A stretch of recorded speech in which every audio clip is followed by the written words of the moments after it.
नमस्कार। प्रवाह साक्षी news network पर आप सभी का स्वागत है। शिवसेना की कमान हासिल करने की होड़ में अलग हुए दो भाई उद्धव ठाकरे और राज ठाकरे अब एक होने को हैं। बाल ठाकरे ने अपने भतीजे राज ठाकरे को दरकिनार कर अपनी शिवसेना की कमान बेटे उद्धव को सौंप दी थी, लेकिन बेटा पार्टी को संभाल कर नहीं रख पाया और वह दो फाड़ हो गई। उधर राज ठाकरे भी अपना अलग दल बनाने के बावजूद अपना कोई राजनीतिक वजूद बनाने में विफल रहे। अब उद्धव और राज दोनों के ही सामने राजनीतिक अस्तित्व बचाने का संकट है, तो दोनों भाई साथ आने वाले हैं। महाराष्ट्र में होने वाले इस संभावित राजनीतिक मिलन के घटनाक्रम पर प्रतिक्रियाओं का दौर भी शुरू हो गया है। हम आपको याद दिला दें कि शिवसेना के संस्थापक दिवंगत बाल ठाकरे के भतीजे राज ने जनवरी 2006 में अपने चाचा की पार्टी से इस्तीफा दे दिया था और बाद में महाराष्ट्र नवनिर्माण सेना का गठन किया था। राज ठाकरे ने उद्धव ठाकरे पर कई तीखे हमले किए थे, जिन्हें उन्होंने शिवसेना से बाहर निकलने के लिए जिम्मेदार ठहराया था। वर्ष 2009 के विधानसभा चुनाव में 13 सीटें जीतने के बाद एमएनएस धीरे धीरे कमजोर पड़ती गई और महाराष्ट्र में राजनीतिक हाशिए पर चली गई। पार्टी का वर्तमान में विधानसभा में कोई प्रतिनिधित्व नहीं है। हम आपको बता दें कि महाराष्ट्र नवनिर्माण सेना के नेता राज ठाकरे और उनके चचेरे भाई और शिवसेना यूबीटी प्रमुख उद्धव ठाकरे के बीच संभावित राजनीतिक सुलह की अटकलों को उस समय बल मिला जब दोनों के बयानों से संकेत मिला कि वे मामूली मुद्दों को नज़रअंदाज कर सकते हैं और लगभग 2 दशक के अलगाव के बाद हाथ मिला सकते हैं। महाराष्ट्र नवनिर्माण सेना के अध्यक्ष राज ठाकरे ने कहा कि उनके पिछले मतभेद मामूली हैं और मराठी मानुष के व्यापक हित के लिए एकजुट होना कोई मुश्किल काम नहीं है। वहीं शिवसेना यूबीटी के प्रमुख उद्धव ठाकरे ने कहा कि वह छोटी मोटी बातों और मतभेदों को नज़रअंदाज करने के लिए तैयार हैं, बशर्ते कि महाराष्ट्र के हितों के खिलाफ काम करने वालों को कोई महत्व नहीं दिया जाए। उद्धव का इशारा राज ठाकरे द्वारा अपने आवास पर हाल ही में शिवसेना प्रमुख और उप मुख्यमंत्री एकनाथ शिंदे की मेजबानी करने की ओर था। अपने चचेरे भाई का नाम लिए बिना उद्धव ठाकरे ने कहा कि चोरों की मदद करने के लिए कुछ भी नहीं किया जाना चाहिए। उनका स्पष्ट इशारा बीजेपी और शिंदे के नेतृत्व वाली शिवसेना की ओर था। हम आपको बता दें कि शनिवार को अभिनेता निर्देशक महेश मांजरेकर के साथ राज ठाकरे का एक पॉडकास्ट जारी हुआ। इसमें राज ठाकरे ने कहा कि जब वह अविभाजित शिवसेना में थे तब उन्हें उद्धव के साथ काम करने में कोई समस्या नहीं थी। राज ने कहा कि सवाल यह है कि क्या उद्धव उनके साथ काम करना चाहते हैं। महाराष्ट्र नवनिर्माण सेना प्रमुख ने कहा, एक बड़े उद्देश्य के लिए हमारे झगड़े और मुद्दे मामूली हैं। महाराष्ट्र बहुत बड़ा है। महाराष्ट्र के लिए, मराठी मानुष के अस्तित्व के लिए ये झगड़े बहुत तुच्छ हैं। मुझे नहीं लगता कि एक साथ आना और एकजुट रहना कोई मुश्किल काम है, लेकिन ये इच्छा शक्ति पर निर्भर है। जब राज से पूछा गया कि क्या दोनों चचेरे भाई राजनीतिक रूप से एक साथ आ सकते हैं, तो उन्होंने कहा, यह मेरी इच्छा या स्वार्थ का सवाल नहीं है। हमें व्यापक तौर पर चीज़ों को देखने की जरूरत है। सभी महाराष्ट्रवासियों को एक पार्टी बनानी चाहिए। राज ने इस बात पर जोर दिया कि अहंकार को मामूली मुद्दों पर हावी नहीं होने देना चाहिए। उधर राज के बयान पर प्रतिक्रिया देते हुए उद्धव ने शिवसेना यूबीटी कार्यकर्ताओं से कहा, मैं भी मामूली मुद्दों को किनारे रखने के लिए तैयार हूं और मैं सभी से मराठी मानुष के लिए एक साथ आने की अपील करता हूं।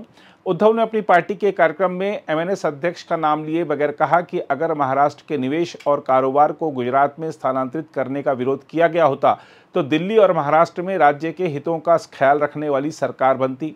पूर्व मुख्यमंत्री उद्धव ठाकरे ने कहा, ऐसा नहीं हो सकता कि आप लोकसभा चुनाव के दौरान बीजेपी का समर्थन करें, फिर विधानसभा चुनाव के दौरान विरोध करें और फिर समझौता कर लें। ऐसे नहीं चल सकता। शिवसेना यूबीटी अध्यक्ष ने कहा, पहले यह तय करें कि जो भी महाराष्ट्र के हितों के खिलाफ काम करेगा उसका घर में स्वागत नहीं किया जाएगा।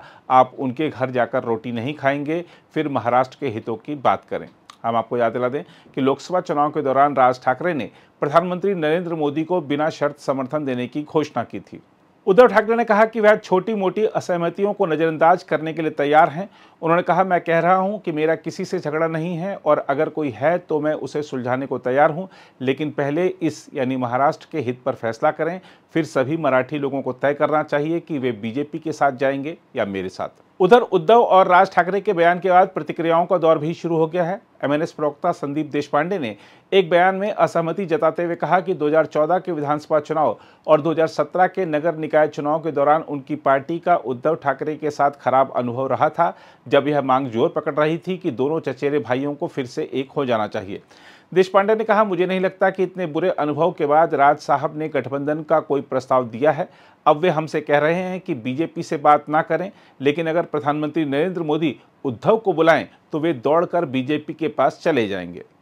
वहीं शिवसेना यूबीटी के नेता संजय राउत ने कहा कि दोनों चचेरे भाइयों के बीच खून का रिश्ता है। संजय राउत ने कहा, राज ठाकरे ने अपनी राय जाहिर कर दी है, उद्धव जी ने जवाब दिया है, अब देखते हैं क्या होता है। संजय राउत ने कहा कि गठबंधन की कोई घोषणा नहीं हुई है, फिलहाल भावनात्मक बातचीत जारी है। राज्यसभा सदस्य संजय राउत ने कहा, राज और उद्धव पारिवारिक कार्यक्रमों में मिलते हैं, वे भाई हैं। उधर मुख्यमंत्री देवेंद्र फडणवीस ने संवाददाताओं से कहा, यदि वे एक साथ आते हैं तो हमें खुशी होगी।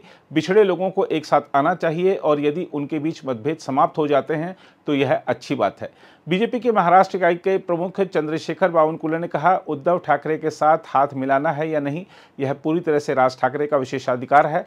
वह अपनी पार्टी का भविष्य तय कर सकते हैं। बीजेपी को इस पर कोई आपत्ति नहीं है। वहीं महाराष्ट्र प्रदेश कांग्रेस प्रमुख हर्षवर्धन सपकाल ने कहा कि अगर ठाकरे परिवार एक साथ आता है तो आपत्ति करने का कोई कारण नहीं है। पुणे में उन्होंने कहा, जब राज ठाकरे कहते हैं कि उद्धव ठाकरे के साथ उनके मुद्दे महाराष्ट्र से बड़े नहीं हैं, तो उनका इशारा यही होता है कि बीजेपी महाराष्ट्र को नुकसान पहुंचा रही है। उधर उद्धव और राज ठाकरे के बीच सुलह की अटकलों पर प्रतिक्रिया मांगे जाने पर महाराष्ट्र के उप मुख्यमंत्री एकनाथ शिंदे नाराज हो गए और एक संवाददाता से कहा कि उन्हें इसकी बजाय सरकार के काम के बारे में बात करनी चाहिए। हम आपको बता दें कि शनिवार को जब शिंदे सातारा जिले में अपने पैतृक गांव दरे में थे तो टीवी मराठी के एक संवाददाता ने उनसे शिवसेना यूबीटी प्रमुख उद्धव ठाकरे और महाराष्ट्र नवनिर्माण सेना के अध्यक्ष राज ठाकरे के बीच सुलह की अटकलों पर प्रतिक्रिया देने का अनुरोध किया। इस पर शिंदे चिढ़ गए और उन्होंने संवाददाता की बात अनसुनी कर दी। शिवसेना नेता ने कहा कि काम के बारे में बात करें। वहीं शिंदे की शिवसेना के नेता संजय निरुपम ने कहा है कि महाराष्ट्र की जनता ने शिवसेना, उद्धव बालासाहब ठाकरे और महाराष्ट्र नवनिर्माण सेना को निर्णायक रूप से खारिज कर दिया है, क्योंकि उसे एहसास हो गया है कि ये पार्टियां केवल सत्ता के स्वार्थी एजेंडे में रुचि रखती हैं। संजय निरुपम ने उद्धव ठाकरे के नेतृत्व वाली शिवसेना यूबीटी पर बालासाहब ठाकरे की विचारधारा से भटकने का आरोप लगाया। उन्होंने एक संवाददाता सम्मेलन में कहा कि महाराष्ट्र की जनता ने शिवसेना यूबीटी और एमएनएस दोनों को निर्णायक रूप से खारिज कर दिया है। ये पार्टियां महाराष्ट्र के लिए खड़े होने का दिखावा करती हैं, लेकिन वास्तव में ये केवल सत्ता के स्वार्थी एजेंडे में रुचि रखती हैं। उन्होंने कहा कि राजनीतिक रूप से ये अप्रासंगिक हैं। संजय निरुपम ने पूर्व मुख्यमंत्री उद्धव ठाकरे पर कांग्रेस के साथ गठबंधन करके व्यक्तिगत महत्वाकांक्षा, पारिवारिक हितों और सत्ता की भूख को पूरा करने के लिए हिंदुत्व की विचारधारा का त्याग करने का आरोप लगाया। उन्होंने शिवसेना यूबीटी और एमएनएस के बीच संभावित सुलह से किसी भी तरह का लाभ होने से इनकार करते हुए दोनों दलों की राजनीतिक प्रासंगिकता पर सवाल उठाया। संजय निरुपम ने कहा कि इस विश्वासघात के कारण उन्हें लोगों का समर्थन खोना पड़ा है और अब वह हताश होकर एमएनएस का रुख कर रहे हैं। उन्होंने कहा, पिछले विधानसभा चुनाव में एमएनएस एक भी सीट नहीं जीत सकी। राजनीतिक रूप से शिवसेना यूबीटी और एमएनएस दोनों दिवालिया हो चुके हैं और जब आप शून्य में शून्य जोड़ते हैं तो भी परिणाम शून्य ही आता है। यहाँ तक कि व्यापार में भी घाटे में चल रही दो इकाइयां मिलकर मुनाफे में नहीं आ सकती। वहीं राष्ट्रवादी कांग्रेस पार्टी शरद चंद्र पवार की सांसद सुप्रिया सुले ने कहा है कि अगर अलग हुए चचेरे भाई राज ठाकरे और उद्धव ठाकरे महाराष्ट्र के हित में फिर से एक साथ आते हैं तो इसका पूरे दिल से स्वागत किया जाना चाहिए। सुप्रिया सुले ने दोनों चचेरे भाइयों के बीच सुलह की संभावना के बारे में लगाई जा रही अटकलों पर प्रतिक्रिया देते हुए यह बात कही। दूसरी ओर महाराष्ट्र के मंत्री और बीजेपी नेता नीतेश राणे ने सवाल किया कि क्या शिवसेना यूबीटी प्रमुख उद्धव ठाकरे ने महाराष्ट्र नवनिर्माण सेना प्रमुख राज ठाकरे के उस बयान पर प्रतिक्रिया देने से पहले पत्नी रश्मि ठाकरे से सलाह ली थी, जिससे दोनों चचेरे भाइयों के बीच सुलह की अटकलें तेज हो गई हैं। राणे ने एक हिंदी समाचार चैनल से बातचीत में कहा कि आपको उद्धव ठाकरे से पूछना चाहिए कि क्या उन्होंने मनसे के साथ हाथ मिलाने से पहले रश्मि ठाकरे की अनुमति ली है। ऐसे फैसलों में उनकी राय अधिक मायने रखती है। मंत्री ने आरोप लगाया कि रश्मि ठाकरे ने ही राज ठाकरे को शिवसेना से बाहर निकालने में मुख्य भूमिका निभाई थी, जबकि उस समय दोनों चचेरे भाइयों के बीच कोई बड़ा मतभेद नहीं था। अगर आप भी लेना चाहते हैं देश दुनिया की तमाम जानकारी तो आज ही सब्सक्राइब करें हमारे चैनल को। साथ ही नीचे दिए बेल आइकन को जरूर दबाएं ताकि हर अपडेट आप तक पहुंच सके।